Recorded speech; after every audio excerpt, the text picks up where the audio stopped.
औज़ुबिल्लाहिमिनश्शैतानिर्रजीम बिस्मिल्लाहिर्रहमानिर्रहीम। अच्छा, हमें पता है एफपीएससी की सीट्स आ चुकी हैं लेक्चरर की, और वो परमानेंट सीट्स हैं। सर है जो पहले एम्प्लॉय हैं वो भी अप्लाई करेंगे और न्यू कैंडिडेट्स भी आएंगे। तो न्यू एस्पायरेंट्स के साथ मुकाबला ज़रा टफ होता है, कंपटीशन बहुत टफ होता है, इसलिए हमें तैयारी भी उस हिसाब से करनी है। तो 11 टॉपिक हैं टोटल जो हमें एजुकेशन से मिले। एजुकेशन से रिलेटेड कितने टॉपिक हैं? सिर्फ 11। ये लिखा हुआ है टोटल चैप्टर्स 11। तो हर चैप्टर की डिटेल भाई क्या पढ़ा जाएगा उस चैप्टर में वो साथ साथ दिया जाएगा, साथ साथ बता दी जाएगी। अभी आपको एक चैप्टर पढ़ाया जा रहा है, ये टीचिंग मेथड है, और उसमें हमने क्या पढ़ना है एक चैप्टर में वो आपको बताएंगे, यानी सिलेबस ऑफ 1 चैप्टर प्लस उसके कुछ टॉपिक आज पढ़ेंगे। और एक चैप्टर 4 से 5 दिन में हम कंप्लीट करेंगे।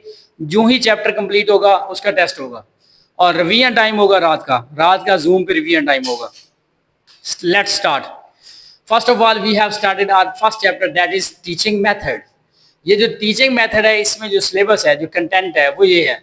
सबसे पहले we will have to study lecture method, then we will have to move towards recitation, then demonstration, then discussion, project method, heuristic approach, team teaching, individualized learning, problem solving method, activity method, simulation, drill method, role play या drama play या drama, simply drama भी हम कह सकते हैं, tele conferencing. ये 3 तरह की होती है, ऑडियो भी होती है, वीडियो भी होती है, प्लस ये कंप्यूटर से रिलेटेड भी होती है। Micro teaching and micro teaching, comparative study, sorry cooperative study या कंपैरेटिव भी इसको हम कह सकते हैं, कंपटीशन भी इसका अलग एक नाम है, या अल्टरनेटिव कंपटीशन स्टडी भी होता है। Trial and error method, group differentiated method, then वो अगर आप देखेंगे यहाँ पे तो आपको नजर आ रहा होगा वो सबसे ऊपर 20 नंबर पे इंडक्टिव मेथड, फिर डिडक्टिव मेथड, फिर solo stand for structure of observe learning outcomes. इसमें लोग अक्सर कंफ्यूज हो जाते हैं कि इसके 4 हैं जो पैरामीटर। नहीं, 4 नहीं होते, 5 होते हैं। एक प्री ऑपरेशनल भी होता है। तो प्री, फिर यूनी, फिर हमने इसमें प्री पढ़ना है, फिर प्री स्ट्रक्चरल, देन हमने पढ़ना है यूनी स्ट्रक्चरल, ये सोलो में। फिर हमने पढ़ना है यहाँ पे मल्टी स्ट्रक्चरल, रैशनल और अब्स्ट्रैक्ट, एक्सटेंडेड अब्स्ट्रैक्ट। और इसमें एक कंफ्यूजिंग और भी होता है ऑब्जेक्टिव, वो होता है सरफेस कैटेगरी और डीप कैटेगरी सोलो में। जब ये आएगा तब बता देंगे, चले मैं थोड़ा आइडिया दे देता हूँ। सरफेस कैटेगरी होती है पहले छोड़ के, जो है ना प्री, वो छोड़ के पहले 2 जो होते हैं ना, यूनी और मल्टी, वो हम सरफेस कैटेगरी में लाते हैं। ऑब्वियसली जो नीचे होंगे वो थोड़े डीप वाले होंगे, वो है रैशनल और एक्सटेंडेड एब्स्ट्रैक्ट, वो हमारे आएंगे डीप कैटेगरी में। फिर इसके बाद हमने डोमेन्स पढ़ने हैं, तीनों डोमेन, कोऑर्डिनेटिव, अफेक्टिव, साइकोमोटर। ये इतने इंपॉर्टेंट है कि इनका सिर्फ वो नाम भी पूछ लेता है, कौन सा स्टेप, पहला स्टेप कौन सा है, लास्ट स्टेप कौन सा है, ये किसने प्रेजेंट किया है। ठीक है, इसको बेंजामिन एस ब्लूम ने प्रेजेंट किया है, इसको कर्थ वॉल ने प्रेजेंट किया 1964 में से 1972 में सिम्पसन ने, यानी किसने प्रेजेंट किया है, कितने पैरामीटर्स हैं, कौन से पैरामीटर में कितनी अचीवमेंट आती है, और ये है क्या। सबसे अच्छा ऑब्जेक्टिव जो यहाँ पे बताया नहीं जाता वो पता है क्या होता है, कि ये है क्यों, इनका क्या फायदा, ये किस लिए है। तो ये किस लिए है, ये लर्निंग ऑब्जेक्टिव्स हैं और ये लेसन प्लान है। ठीक है, जाके हमें इनका इतना आइडिया भी नहीं होता। हम आज स्टार्ट करते हैं अपने पहले टॉपिक से। ये हमारा सिलेबस है, ये एक चैप्टर का सिलेबस है, ये हमने 4 से 5 डेज में करना है कंप्लीट। मैंने सिलेबस आपको बता दिया है। अब मैं जितना इसको आसान कर सकता था मैंने इसको किया है, ताकि आपको सिर्फ सुनने से ही समझ आ जाए, ज़्यादा डिटेल में ना जाना पड़े, प्रोमिनेंट किस्म के ऑब्जेक्टिव आपको आते हों और वो टफ ना हो। यानी एक बार पढ़ा जाए तो आप फैमिलियर हो जाएं, आप नॉन हो जाएं, आपको इजीली वहाँ पे, क्योंकि वहाँ पे रिटर्न होता है सब कुछ। एक बार आप ग्लांस लेंगे ना, मस्ट फर्स्ट साइड ग्लांस जब आपके सामने आता है तो आपको फौरन स्ट्राइक कर जाए माइंड में कि ये ऑब्जेक्ट अच्छा ये वो वाला है। इसलिए मैंने इतने आसान करने की कोशिश की है, मज़ीद भी आसान करेंगे और एंड पे आपको इनका कंक्लूजन भी देंगे सबका। वो जो 500 मेरे पास है ना सिंपल, जो प्रोमिनेंट हैं, जो मोस्टली आते हैं, जो 50-60 तो ऐसे ही आ जाते हैं हर पेपर में, आपको पेपर के साथ शेयर करके बताएंगे।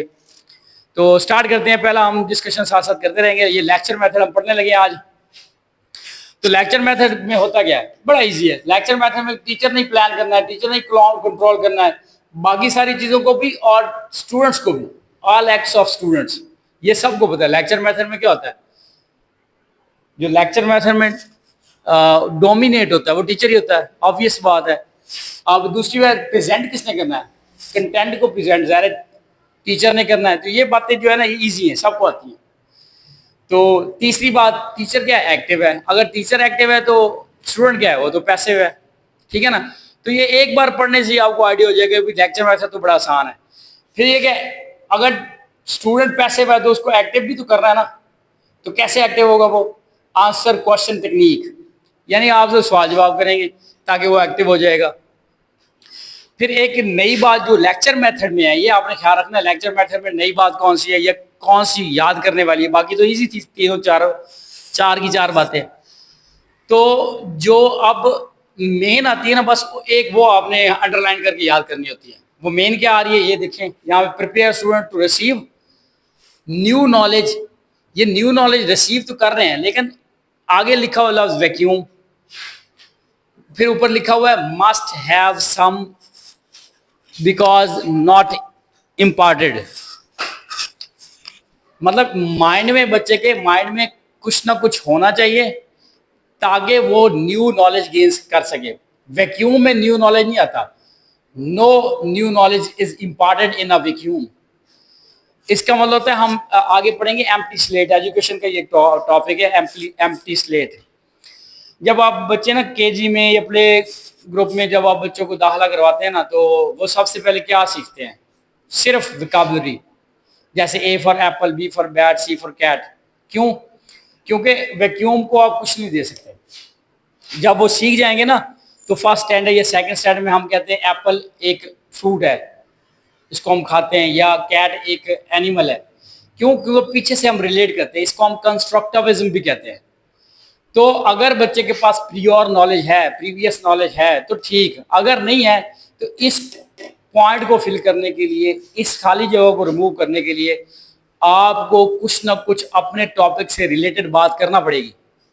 सम टॉपिक्स, सम आइडियाज, सम कंसेप्ट्स आपने छोटे छोटे ऐसे देने हैं ताकि बच्चा लिंक कर सके हमारे टॉपिक के साथ।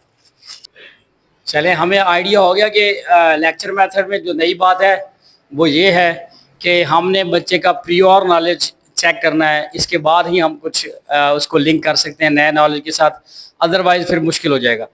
दूसरी नई बात, new knowledge retained if linked with the relevant previous knowledge. हाँ, ये बात हमने उसी में कर ली है। न्यू नॉलेज अगर हमने ये हमने एज टीचर हमें पता होता है, हमने स्टूडेंट्स की केयर करनी है, स्टूडेंट्स को पढ़ाना है और स्टूडेंट्स की अचीवमेंट को प्रियोर पे रखना है। तो जाहिर है हमने अगर उसको रिटेन करवाना है, याद करवाना है, लर्न करवाना है टॉपिक, तो लिंक करना है प्रीवियस नॉलेज के साथ, या फिर कुछ ऐसी बातें बतानी है जो उस टॉपिक से रिलेटेड हो। फिर क्या होगा, हमने ये अनाउंस करना है अपने टॉपिक के बारे में कि हमें इससे फायदा क्या होने वाला है, इसके एम्स, गोल्स और ऑब्जेक्टिव क्या है। ये लेक्चर मेथड का एक क्वेश्चन है कि वो पहले ही बता देता है कि आपके लेक्चर का क्या मकसद है। फिर हमने इसके लिए डिवाइस, अच्छा डिवाइसेज लेक्चर मेथड में बड़ी इजी नॉर्मल भी होती हैं, बड़ी टफ भी होती है। जैसे सबसे इजी नॉर्मल कौन सी होती है, बोर्ड हो गया, ग्राफ हो गया, चार्ट हो गया। और मुश्किल की तरफ जाएं या ज़्यादा टफ की तरफ जाए तो ऑडियो कोई कैसेट होगी या वीडियो कोई प्रोग्राम हो गया। तो हर तरह का इसमें आप स्लेट भी यूज़ कर सकते हैं, हर तरह का यानी कि एड्स आप इस्तेमाल कर सकते हैं लेक्चर मेथड में। फिर क्या करना है, आपने कंपेयर करना है, कंट्रास्ट करना है प्रीवियस टॉपिक को, understanding mutual relationship of the both. हाँ, आपने ऊपर जो किया ना वो कितना इंपॉर्टेंट है कि बार बार उसी की बात आ रही है, और मैंने उसीलिए उस पर 2-3 मिनट ज़्यादा लगा दिए हैं ताकि आप असल बात को समझें। यहाँ पे वही बात है, एक कोहेरेंट होल बनाने के लिए, एक म्यूचुअल रिलेशनशिप क्रिएट करने के लिए दोबारा वो ये कह रहे हैं कि आपने टॉपिक को अपने प्रीवियस वाले टॉपिक के साथ रिलेट करना है। फिर teach similarities and differences to develop up. अच्छा, ये सिमिलैरिटीज और डिफरेंस बताने का पता सबसे बड़ा फायदा क्या होता है, वो सामने अगर आपको नजर आओ, मैं ये अपना जो स्टिक है ये आपको दिखाता हूँ। सबसे पहले ये अगर आप सिमिलैरिटीज एंड डिफरेंसेस को देखेंगे तो सबसे पहले आपको जनरल प्रिंसिपल्स नजर आएंगे। और जनरल प्रिंसिपल्स आप जब क्रिएट कर लेते हैं, रूल्स रेगुलेशन, आपके कंसेप्ट जो है ना बनना शुरू हो जाते हैं। Formulas, ideas, concept, higher achievement या थिंकिंग क्रिएट होना शुरू हो जाती है। इसका आपको बहुत फायदा होता है।